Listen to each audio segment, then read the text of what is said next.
গ্রামে বাস করত এক পরিশ্রমী কৃষক। তার নাম হরিপদ। তার ছোট্ট একটি খামার ছিল। সেই খামারে ছিল অনেক মুরগি। প্রতিদিন ভোরে মুরগিরা ডেকে সবাইকে ঘুম থেকে তুলত। হরিপদ তাদের খুব যত্ন করতেন। সময় মতো খাবার দিতেন, পরিষ্কার জল দিতেন এবং রাত্রে শক্ত কাঠের খাঁচায় আটকে রাখতেন। বনের ভিতরে থাকতো এক ধূর্ত শেয়াল। নাম তার খ্যাঁকু। খ্যাঁকু ছিল খুব চালাক, কিন্তু ভীষণ অলস। শিকার করতে তার ভালো লাগতো না। সহজে খাবার পাওয়ার জন্য সে সবসময় অন্যের জিনিস চুরি করার ফন্দি আঁটত। একদিন সন্ধ্যায় খ্যাঁকু গ্রামের পাশ দিয়ে হাঁটতে হাঁটতে হরিপদের খামারের সামনে এসে দাঁড়ালো। এতগুলো মোটা মোটা তাজা মুরগি দেখে তার জিভে জল চলে এলো। সে মনে মনে বলল, আহা! কি তাজা মুরগি! যদি প্রতিদিন একটা করে মুরগি খেতে পারতাম, তাহলে আর কখনোই শিকার করতে হতো না। সেই রাতেই সে সিদ্ধান্ত নিল মুরগি চুরি করার।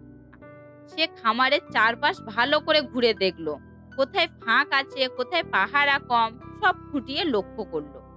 মধ্যরাতে সবাই যখন গভীর ঘুমে, হ্যাকু নিঃশব্দে বেড়ার নিচে মাটি খুঁড়ে ছোট্ট একটি গর্ত করলো।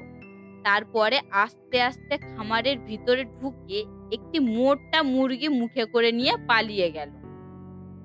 সকালে হরিপদ দেখলেন একটি মুরগি নেই। তিনি ভাবলেন হয়তো কোনো বন্যপ্রাণী নিয়ে গেছে। তাই সেদিন রাতে আরো সতর্ক হলেন। কিন্তু ফ্যাঁকু ছিল আরো ধূর্ত।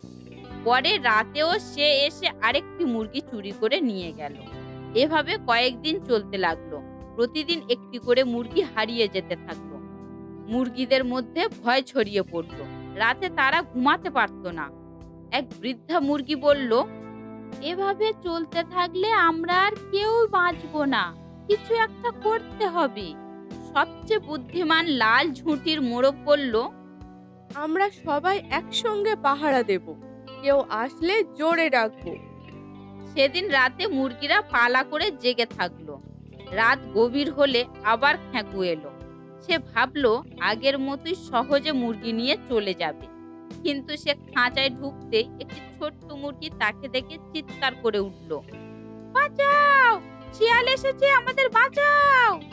সঙ্গে সঙ্গে সব মুরগি ডানা ঝাপটাতে লাগলো। মোরগ জোরে জোরে ডাকতে শুরু করলো।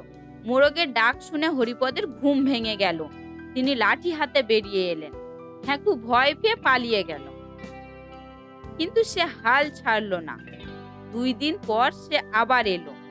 এবার সে নিজেকে সাধু সেজে ফেললো। গলায় মালা, মাথায় কাপড় জড়িয়ে খামারের সামনে দাঁড়িয়ে বলল, আমি বনবাসী সাধু, তোমাদের আশীর্বাদ দিতে এসেছি।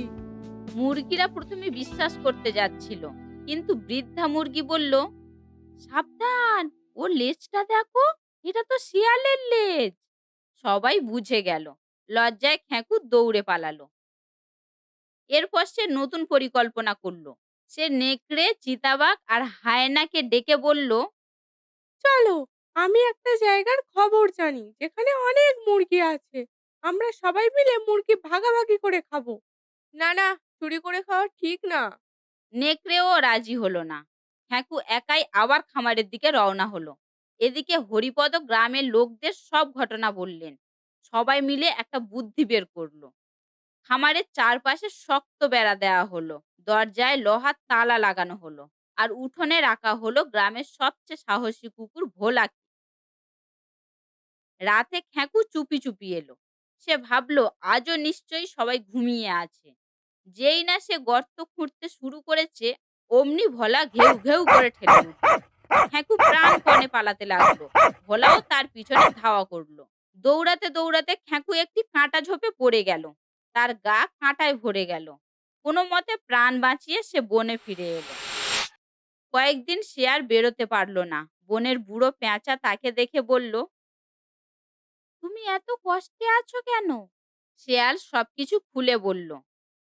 পেঁচা শান্ত গলায় বলল, চুরি করে কেউ কখনো সুখী হয় না। নিজের পরিশ্রমে যা পাও সেটাই সবচেয়ে মিষ্টি। শেয়াল অনেকক্ষণ চুপ করে রইল। সে বুঝতে পারল লোভ আর অলসতাই তাকে বারবার বিপদে ফেলেছে। পরের দিন থেকে সে চুরি করা ছেড়ে দিল। বনের ভিতরে নিজেই শিকার করতে শুরু করলো।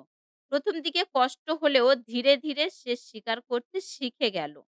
একদিন সে দূর থেকে হরিপদের খামারের দিকে তাকিয়ে শুধু হাসলো, আর কখনো মুরগি চুরি করতে গেল না। মুরগিরাও নিশ্চিন্তে দিন কাটাতে লাগলো। ভোরে তারা আনন্দে ডাকতো, খামারে ছুটোছুটি করত। হরিপদও খুশি হয়ে বললেন, সতর্কতা এবং ঐক্য থাকলে বড় বিপদও সহজে মোকাবিলা করা যায়। সেদিন থেকে গ্রামের সবাই বুঝলো, লোভ মানুষকে যেমন বিপদে ফেলে, তেমনি চুরি কখনো স্থায়ী সুখ এনে দেয় না।